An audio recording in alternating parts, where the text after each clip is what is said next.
Ladies and gentlemen, you may be wondering what's going on with my videos. I'm actually a little under the weather, and I thought maybe I had that thing again. So I pulled out one of my testing kits. It came up, it came up negative. So it said to do more than one. So I did another today, and it also came up negative. So I probably have a cold or flu. But the great thing is it's not severe. I'm not feeling really bad. I don't have any body aches or pain. So I just think it feels almost like a chest cold.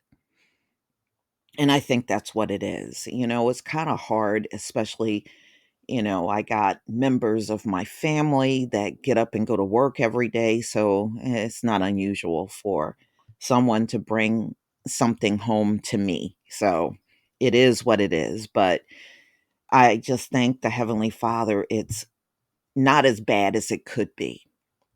So, ladies and gentlemen, the Tripledemic is actually exploding in America. It is bad out here.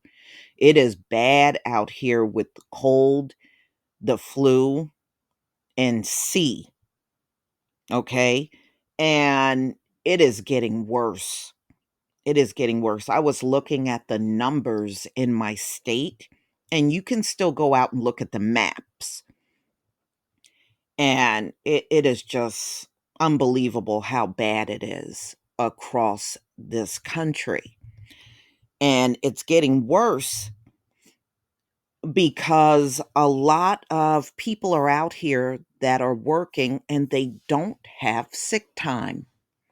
So they're not taking the time to be home with their children in fear of losing their job. I was talking to one of my cousins that live down south, and she was telling me a couple of people from her job got fired for calling out sick. And these things are real. So parents, many of them are stuck between a rock and a hard place right now. And we also have to take into account everybody out here don't have benefits. There are people working and they have no benefits, and they just feel like they must keep going.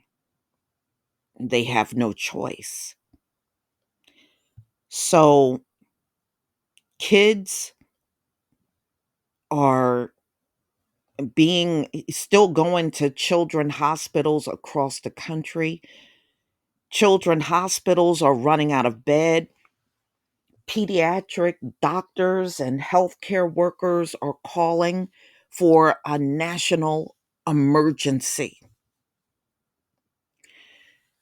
And nothing is happening because, you got these people in fear of shutting down because in their minds we'll lose everything. They're going to lose everything anyway because it's prophesized that you're going to lose it all. You're not in no permanent leadership. Get real. For real. Get real. Who wants you in charge permanently? For real? Wow. No, nobody wants that other than you.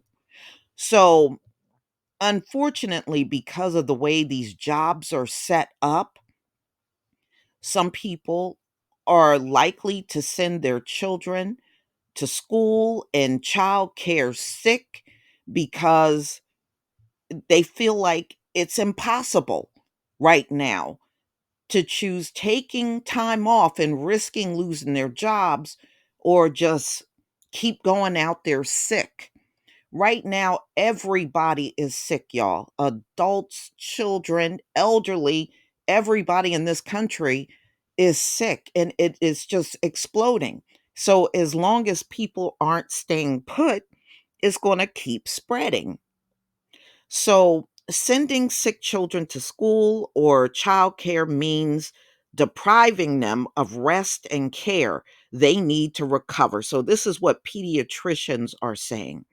and you're risking their health in the face of an overwhelmed hospital and medication shortages. Now, ladies and gentlemen, cold and flu over the counter medicines for children are short out here. There are a lot of people running around and they can't find cold or flu medication for their children. So, again, if you don't have health care, and some people got to pay for prescriptions. Luckily, now, we're in a position where I am. We don't pay for prescriptions. Our prescriptions are free. But that is not the case for everyone. There are people out here that have to pay. And with rent going up and people being short on money because they're paying for this high price food and rent, and they're trying to get around with the gas. Americans are between a rock and a hard place right now. So many cities, some states even brought back the mandates because it has gotten so bad out here. I don't know if any of you are aware of that. So many states and cities have taken the lead to guarantee their workers paid sick time, with demonstrated powerful benefits from reducing disease transmission to lower emergency room visits or higher rates of flu shots. Others should join them by fighting for the federal sick day time rights. So that's, a lot of people that don't have it. So 3 years. Actually, we're going to be entering what, the fourth year of the pandemic? They're saying right now, nearly 1 in 4 private sector workers in the US don't have sick days. Among the lowest earners, more than 60% of them have no sick time. And look, ladies and gentlemen, there are places, even if you got sick time, they are firing you. I mean, this is a cruel, cruel ass place. It is. It is cruel. So millions more do not have sick time to even care for their children. A Kaiser Family Foundation survey published in November found that half of all working parents were not being paid when they took off to care for a sick child who could not go to school. And among those